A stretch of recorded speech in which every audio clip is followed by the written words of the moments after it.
Buenos días, con este cuarto video de socialización de la cartilla Transformando Derechos de las Personas Trans, les quiero compartir el procedimiento, el paso a paso, los trámites que hay que realizar para adelantar el cambio de nombre y de componente sexo en los documentos de identidad.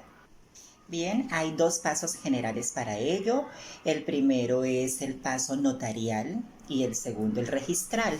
El notarial consiste en realizar mediante escritura pública la modificación del nombre y posteriormente en el registro civil. Y el paso registral es la actualización o la rectificación de la cédula de ciudadanía. Paso número 1, te acercas a la notaría.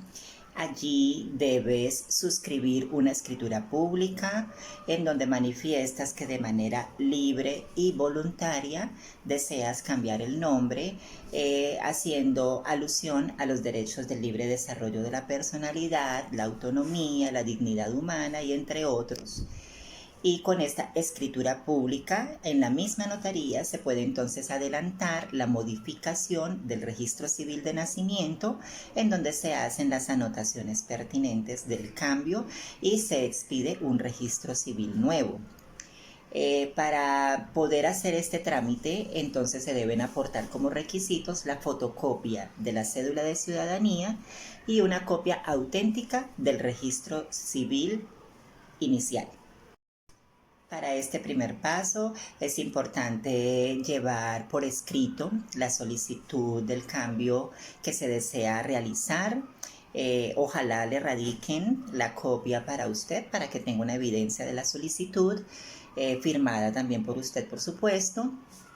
Es importante tener en cuenta que el sistema notarial tiene unas tarifas establecidas por acto administrativo cada año, lo que quiere decir que puedes revisar qué tarifas corresponden a tus trámites para que no vayan a ser unos cobros onerosos o que no corresponden a lo legal.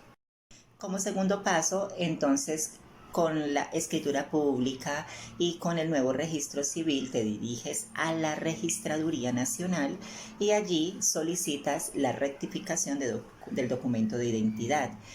Para las personas que pasan de cierta edad, donde las cédulas de ciudadanía tenían solamente 8 dígitos, o sea, para las personas mayorcitas como yo, entonces hay que hacer unos trámites adicionales, pero pensemos en este momento en los que tienen 10 dígitos o que fueron registrados desde pequeños con un NUIT y por lo tanto simplemente se dirigen allí y les pueden, al cambiar el componente sexo también, dar una cédula de ciudadanía por primera vez o como si fuera por primera vez, lo que significa que no tiene ningún costo.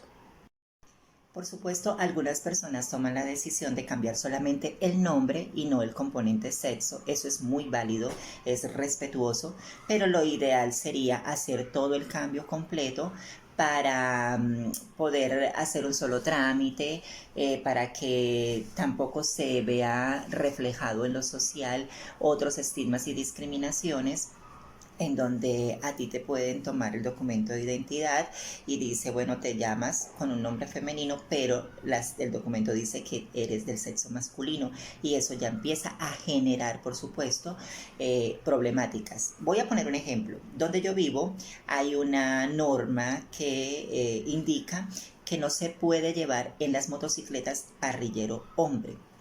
Pero para la policía, si hacen un retén y solicitan los documentos de identidad, a ellos no les importa mucho esta apariencia, ni les importa mucho que mi cédula diga Adriana. A ellos les importa es si dice sexo femenino o masculino.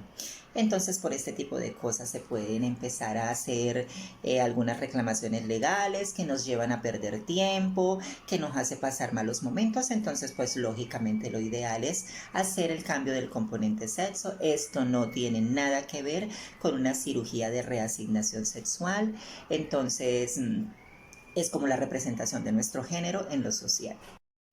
El trámite que se hace en la registraduría para la rectificación es tal cual como se hace la solicitud de una cédula cualquiera. Es simplemente que tú aportas los documentos que acabas de tramitar en la notaría y que van a hacer algunos cambios, pero igual debes aportar las fotografías, debes hacer un pago si no es considerada cédula por primera vez, pagar la rectificación por supuesto. Vuelvo al tema de los costos legales que están por acto administrativo y hacer la colita y todas aquellas cosas muy normal como cualquier otra persona. Te toman las huellas de los dedos y de una vez te dan una contraseña. Con esa contraseña te puedes comenzar a identificar, mientras que se supone en 3 meses llegaría la cédula original con los nuevos datos. Decía que las personas mayorcitas que tenían el número de cédula de 8 dígitos, como me tocó a mí, hay que solicitar directamente a la Registraduría Nacional que se cancele el cupo numérico. Eso quiere decir que el número de cédula de 8 dígitos quede eliminado, o sea, no asignado. Después de unos 15 días aproximadamente hábiles, la registraduría, por medio de un link, te permite descargar una certificación donde dice que su cupo numérico ha sido cancelado. Con esto sí se puede cambiar el número de la cédula por uno de 10 dígitos. Es decir, antes era bastante evidente tu sexo porque estaban distribuidos por números específicos. Por ejemplo, las mujeres empezaban las cédulas por 60 millones, 27 millones, 37 millones. Los hombres empezaban por 1 millón, por 13 millones, por 88 millones. Mi cédula tenía número que empezaba por 88 millones, entonces ¿para qué iba a dejar ese número de cédula?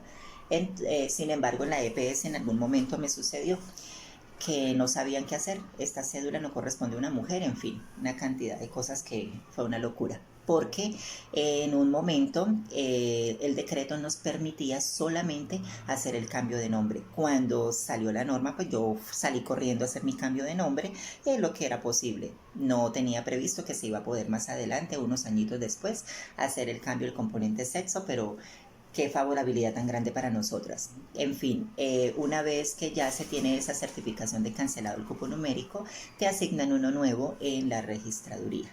La partecita que no es nada bonita es lo que viene después de tener el nuevo documento de identidad con los cambios y las correcciones.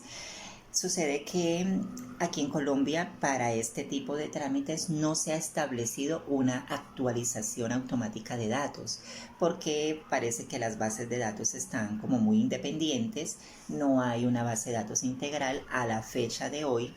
Sé que el gobierno está trabajando en eso, esperemos sea muy bueno. Incluso se prevé que las cédulas de ciudadanía tengan hasta información, no sé qué tipo de tecnología van a utilizar, con la historia clínica de las personas. No sé, vamos a ver qué sucede. Sin embargo, cada una de las personas que hacemos esta corrección en el documento de identidad debemos y tenemos la obligación de acercarnos a todas las instituciones donde nos hemos relacionado con nuestra identidad para actualizar datos, como es las cuentas bancarias, los diplomas del colegio, de la universidad, escrituras de propiedades, facturas que tengan que ver con compras de vehículos. Es una cuestión bastante compleja y que hasta el momento está a cargo de las personas que necesitamos hacer esa modificación, esa corrección. Hay que ver cómo podemos avanzar en el tema porque si bien el Estado reconoce el libre derecho a la expresión del género, debe garantizar también que estas modificaciones no le causen detrimento patrimonial a las personas que requieren hacer los cambios y las correcciones.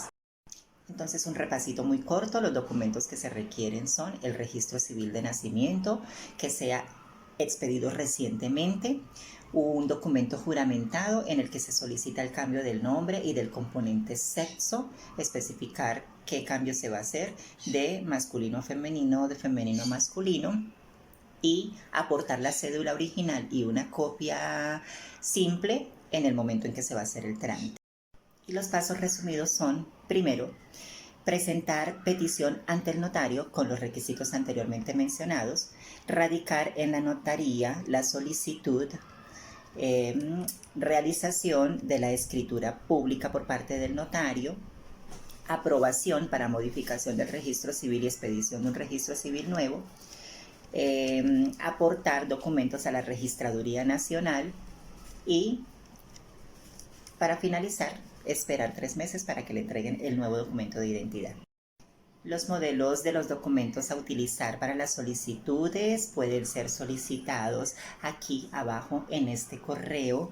Les podremos facilitar, por supuesto, una copia en formato Word para que sea simplemente registrados los datos personales y puedan hacer el trámite con mucha más facilidad. En caso de que en alguna notaría se nieguen a realizar el trámite por su solicitud, entonces se puede poner la queja ante la Superintendencia de Notariado. Aquí también les dejo el correo para que remitan su queja en caso de ser necesario. Algo que se me pasaba por alto es decirles que los colombianos que se encuentran residenciados en el exterior y desean hacer este trámite, lo pueden hacer en los consulados.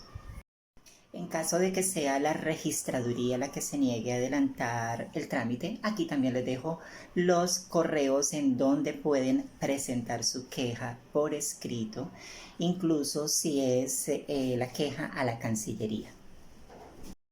Y aquí les dejo el correo de la mesa de casos urgentes en donde se pueden poner las quejas si los costos sobrepasan el monto legal establecido para el trámite que está realizando. Y en un caso extremo que puede suceder, si persiste la negación de realizar tu trámite en esas instituciones, entonces puedes ir ante un juez de la República y presentar una acción de tutela. Otra cosa que puede suceder es que cuando ya tengas tu nuevo documento de identidad y quieras actualizar en las instituciones, entonces allí te nieguen a actualizar porque no existe un trámite para ello. Entonces dice el Consejo de Estado que no se puede hacer ningún tipo de negación en las instituciones, apelando a que no existe un trámite documentado o establecido, ya que prevalece el derecho al reconocimiento de la identidad, especialmente si el Estado ya lo ha hecho, ese reconocimiento por medio de la cédula de ciudadanía.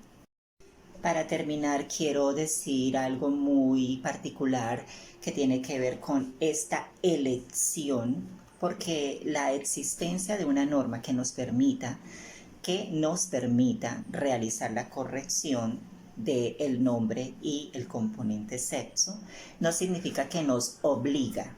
Y esto es importante aclararlo porque es muy sencillo decir, bueno, ¿y usted por qué no se ha cambiado el documento de identidad y no lo ha corregido para que esté acorde a su identidad? Pues existe que de todos modos en este desarrollo que estamos hablando de lo humano, hay personas trans que manifiestan, no, es que, y es justo, tengo propiedades, bienes raíces, tengo carros, tengo un negocio, una empresa, o sea, pueden tener muchas cosas, lo que significa que realizar una gran inversión para solamente actualizar datos, para hacer trámites documentales, entonces les puede salir hasta por un ojo de la cara, que también se ve afectado en el correcto funcionamiento de las cosas que se vienen haciendo. Por otro lado, hay personas trans que manifiestan es que mi mamá y mi papá me quieren, me adoran, me aceptan, me reconocen, pero me dicen que por favor el nombre no me lo vaya a cambiar, que por favor no me vaya a colocar el sexo tal en el documento de identidad. Entonces ellos, por ese respeto y por esa tradición o por esa petición de alguien tan querido y tan allegado como sus padres, deciden no hacerlo. Hay diversos motivos que también incluso tienen que ver con lo religioso, a nivel individual de la persona trans, en fin, y no podemos juzgar el por qué las personas no toman la decisión de hacer el cambio. Lo que sí es importante resaltar es que lo más favorable que podrían hacer es realizar esa corrección. Bueno, y aquí hemos terminado la socialización con respecto al trámite. Para el próximo video les quiero socializar el derecho a la salud.